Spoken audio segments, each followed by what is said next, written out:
Hello Bookish friends, welcome to another Triple Tag Tuesday. Like in all of the previous Triple Tag videos that I did, I'm going to do two tags that I was tagged in, as well as a tag that I was not tagged in, but I was interested to do. The first tag is called the Reading Goals tag, and this tag was originated by Rosie Cockshutt. And I was tagged by my dear friend Rose at Skelly Dandling about the books. And being a very goal-oriented booktuber, I just loved this tag. Thank you, Rose, for tagging me. The first prompt is, do you set reading goals? Why or why not? I've already said I'm a very goal-oriented booktuber, so yes, of course I do. Maybe you heard me say this before, but because I have many alternatives, especially regarding ebooks and audiobooks, because of the applications that I'm using. Having reading goals gives me a focus to decide which books to read, because I want to read all of the books, which is impossible, of course. Having specific goals really does limit my choices of many books that I can read into a pile of possibilities. The second prompt is, are your goals things that you absolutely aim to complete, or more general themes you want to focus on? I think I have both of these goals. My most specific goal for this year in 2022 is the Books of Alfred Hitchcock project. It is clear which books I would read in which month for this project. Also, I have chosen 6 big books to budget read, spreading through 2 months period.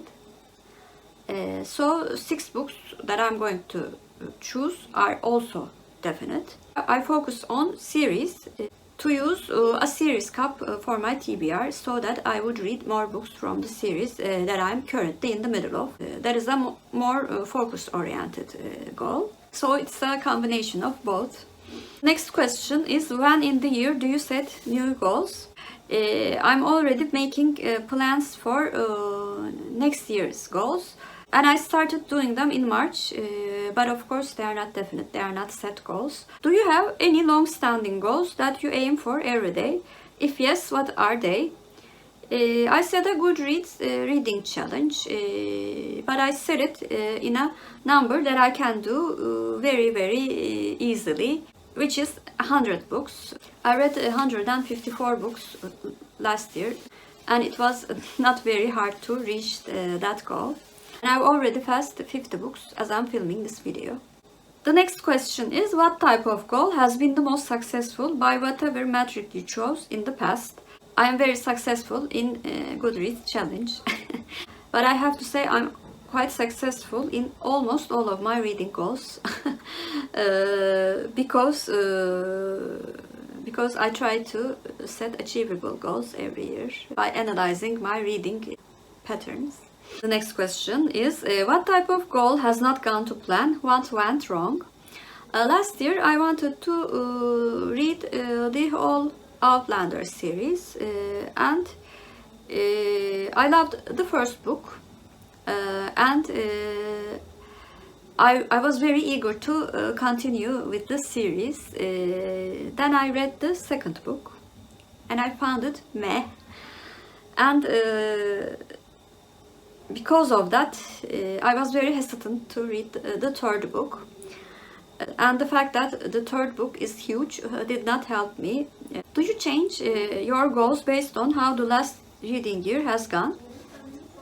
Yes, I do. I revise my goals according to how my reading went in that year.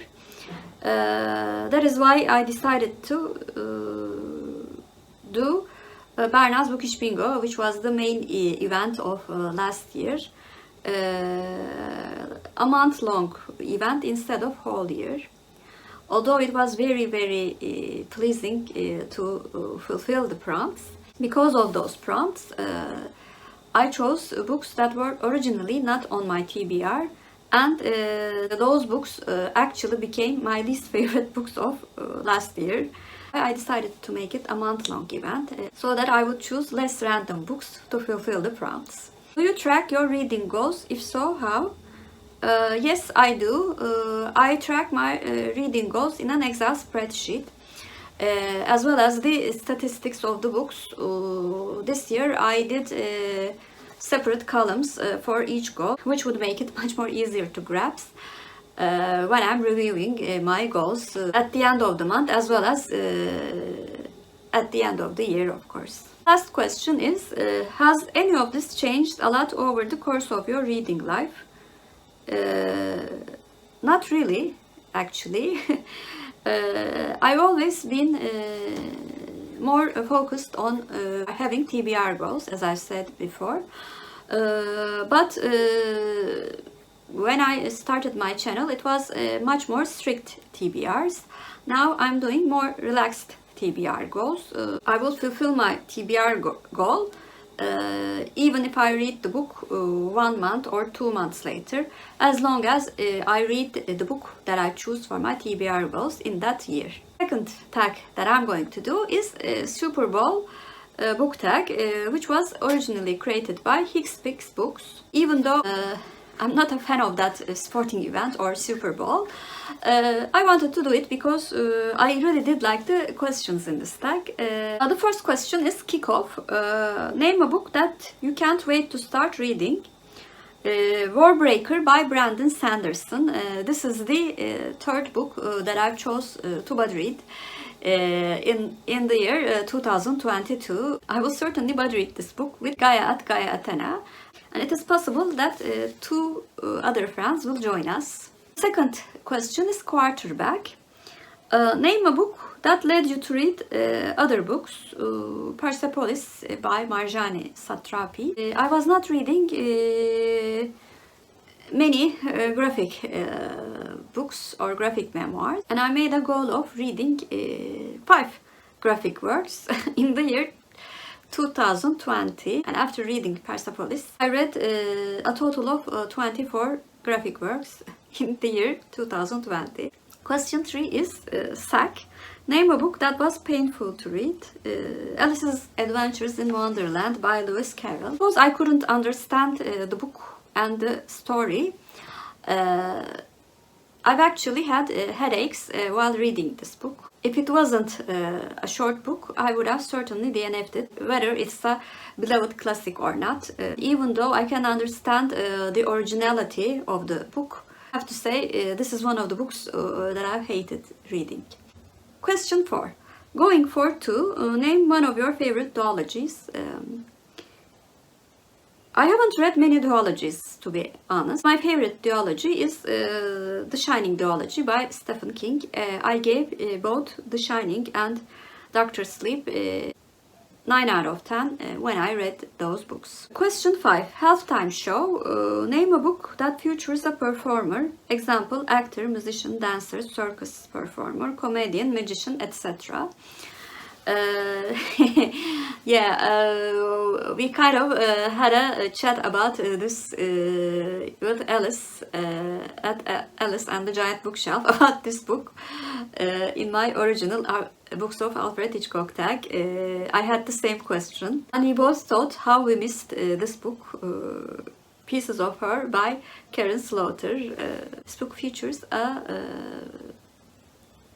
performer who plays piano. Question 6 is Fumble. Name a book you expected to love but didn't. I really thought that I would love My Sweet Orange Tree by Jose Maria de Vasconcelos. This is one of the most beloved books in Turkey. Many people say that they felt so emotional while reading this book. And when I read the book, I thought it was a pity fest. I really hated that this book played with young people's emotions. It was one of the most disappointing books of last year that I've read. Question 7 is Audible. Name a book with a well-done audiobook. I very recently finished The House in the Cerulean Sea by T.J. Klune, and the narrator was very, very good. I don't know why, but I forgot to take note of his name. I will certainly mention it in the description He did the voices of all of the children very efficiently. They all sounded very different. Although he used the same voice for the adults, the pronunciations were very different, which made it different for them as well. So I think it was a very, very good narration of this very good book. Question 8 is End Zone. Name a series that you would like to finish this year. It is not a definite goal actually, but I would like to finish the Lunar Chronicles by Marissa Meyer. I only have one book left, which is Winter. And because there is an ongoing story, I really want to know what would happen to some of my favorite characters, such as Cress, Winter and Captain Thorn. And the last question is Touchdown. Name a book that made you celebrate. When I read the last remaining novel that I didn't read in Miss Marple's series, which was Nemesis by Agatha Christie, I made a small celebration because I was very proud to finish a series from my favorite author. The last but not least, I will do the Bud Read tag. This tag was created by Noah at Everyone Who Reads It Must Converse, and I was tagged by one of my body reading friends, Emily at Novel Novels, and I was very pleased to be tagged in this tag because body reading is my favorite activity since I become involved in BookTube, first as a consumer, then as a content creator. And the first prompt is accountability. Do you like body reads? I've already answered this question. I love body reads. Prompt 2 is sharing. Is there an ideal sized group for body reads? If the body read has a strict schedule, like checking every day, for example, more than 3 would be a bit of a problem. But more flexible body reads and read-alongs, I think the more the merrier. I just love hearing about different points of view of different readers, because we all bring our unique experiences as well as unique way of thinking into the same book. Prompt 3 is duration. Are shorter or longer works better for body reads? I love both, but bigger books are much more easier to read when it is body read with a friend. Prompt 4, community. There are many types of readers. Share a meeting of minds. When we body read a collection of classic and golden age mystery stories with Janelle at Two Fandom Books for 6 months. It was very pleasant for both of us when we had the same idea for almost every short story. I guess we have a meeting of minds with Janelle when it comes to classic mystery, I guess. And prompt 5 is perspectives. There are many types of readers. Share a difference in perspective. In one of the book club discussion that we had, one of my best friends did not enjoy any of the characters, while me and my other best friend really enjoyed the characters. But she noticed a detail which we both did not. So because she was trying hard to maybe like the book, she found this detail we both missed while reading it, which is one of the things that I love about body reading. Prompt 6 is challenges. Share a private or public challenge to read out of your comfort zone. I've already mentioned the 2020 challenge of reading graphic works. I thought that I would not like graphic works because there are so few words and I'm in love with words. But I was very wrong and I fell in love with graphic works, whether it contained words or not. Prompt 7, events. What is your favorite reading event and why? I'm going to be selfish and I'm going to self-promote the Christie's Missing Readathon, which is created by Naomi at Naomi's Bookshelf, and Kevvie at Says Kevvie and myself did co-host Readathon, which was focused on Agatha Christie, my favorite author. Between the dates of December 3rd and 14th, the 11 days that Agatha Christie went missing, in 1926. Co-hosting that readathon was one of the best experiences that I've had since joining BookTube. Prompt 8, can't stop. A booktuber you have buddy read the most with? Certainly Naomi at Naomi's bookshelf. We started buddy reading in May of 2020, and since then we buddy read a book in every 2 months, and most of the time every month. We plan to buddy read many more books in the future, and I love buddy reading with her, of course. Question 9, won't stop. A booktuber you haven't but want to buddy read with. We discussed a buddy reading idea with Arian at Zealots so many times, but somehow our TBRs did not meet, and after doing the stack, I will contact her and certainly plan a buddy read with her, because we have talked about it so much. We certainly do need to make it happen. Last prompt is to tag your buddies. The buddies that I'm going to tag are Naomi at Naomi's bookshelf, Gaia at Gaia Athena, Nikki at Red Dot Reads, Kevvie at Says Kevvie. Of course, Zealots, since we will buddy read a book together.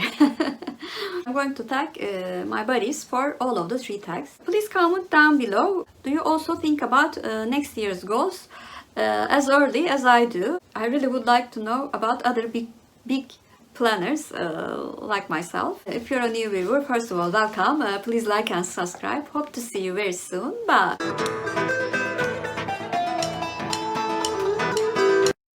As for Turkish word of the day, I'm going to choose bowl. Bowl means kase in Turkish, and kase is our Turkish word of the day. Have a good day.